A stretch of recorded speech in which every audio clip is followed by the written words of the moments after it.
Merhabalar. Ben Hande. Ben Oğuzhan. Biz iki kimya mühendisi olarak boş bir panel van alıp kendi çabamızla karavana dönüştürdük.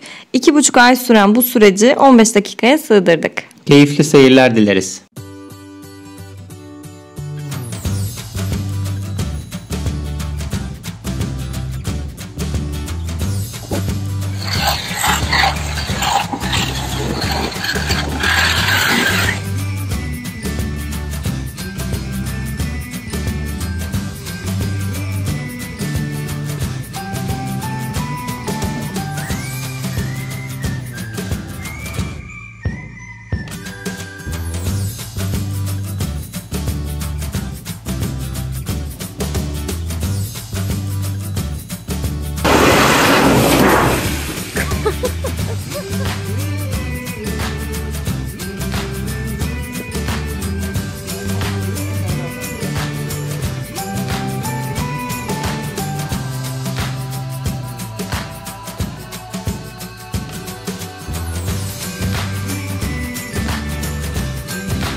İzolasyonumuzu bitirdik. Burada kapıda bir izolasyon örneği görüyorsunuz. Soru cevap şeklinde ilerleyebiliriz Oğuzhan'cığım. Hande, neden izolasyon yaptık? Çok güzel bir soru. Kışın aracın içini sıcak, yazın da aracın içini serin tutabilmeniz için bir izolasyon malzemesine ihtiyacınız var. Biz izolasyon malzemesi için taş yününü tercih ettik. Taş yününü neden tercih ettin Hande? Taş yününü tercih etme sebebimiz taş yünü cam yününe göre daha sağlıklı bir malzeme. Çünkü cam yünü küçük ince cam parçacıklarından oluşan bir malzeme aslında kısaca. Taş yünü ise kayaçların parçalanarak yün haline getirilmiş hali. Bu yüzden biz taş yününü tercih ettik.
Geliyorum. Yatak iskeletimiz hazır. Ne olur sürtme bir yerlere. Oha, çok iyi. Milimlik geçiyor. Tamam, indir. Tabii ayakları da gelecek bunun ama.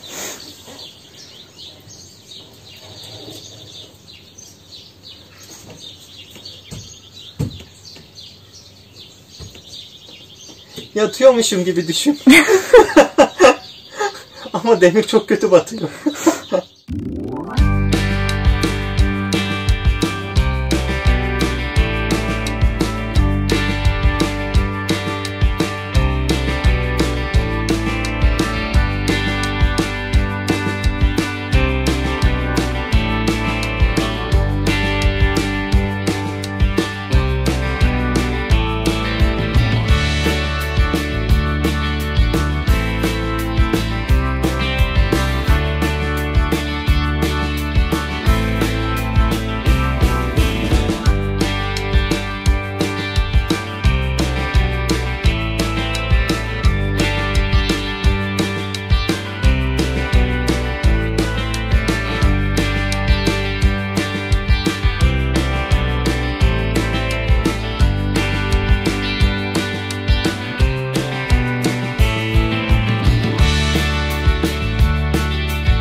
Bir işe yaramadı.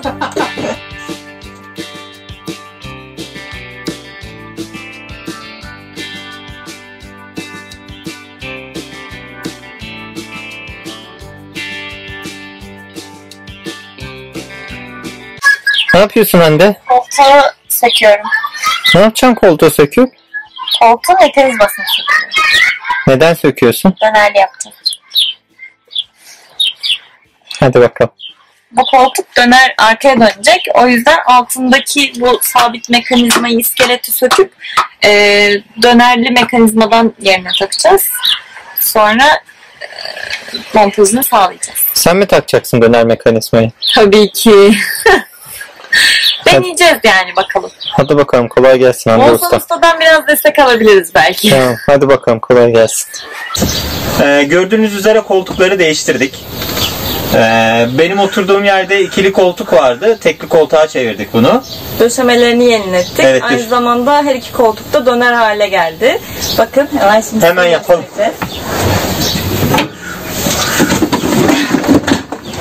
Tata!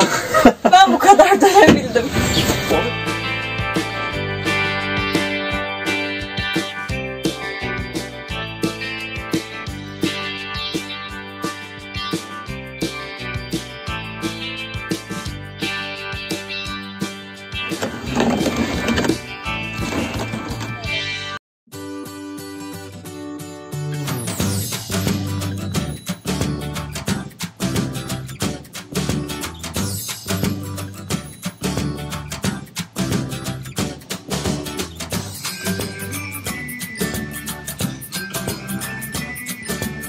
Gri su tankına duşu bağlamak için bir duş teknesi aldık. 70'e 70, 70 santime 70 santim büyüklüğünde.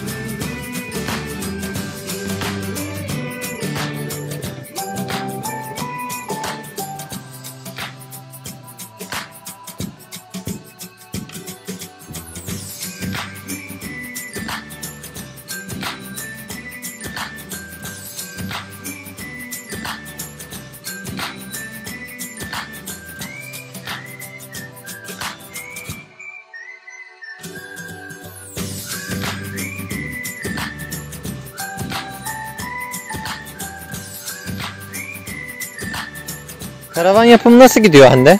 Çok güzel gidiyor. Şimdi dolaplarımızın iskeleti oluştu. Kapakları yok ama hemen hemen tamamlandı sayılır. Çok heyecanlıyız. Size onu göstereceğiz. Gidelim mi içeri? Hadi.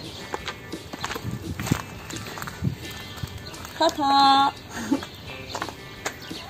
Dolap olarak girişte girer girmez burada gördüğünüz koltuğun üzerine bir dolap düşündük. O yüzden burada yaptırdık. Yani burada bir masa olacak aslında. Masanın üzerinde dolap istedik biz. Aynı zamanda bir de burada bir dolabımız var. Burayı da gösterelim Oğuzhan'cığım. Buraya da tezgahımız gelecek. Henüz o burada yok. Burada tezgah olacak. Burada bir küçük bir lavabo, burada küçük bir ocak, buzdolabımız gelecek buraya. O yüzden buraya da tezgahın üzerine de dolap yaptırdık. Dolap malzemesinde de yine kavak kontra tercih ettik.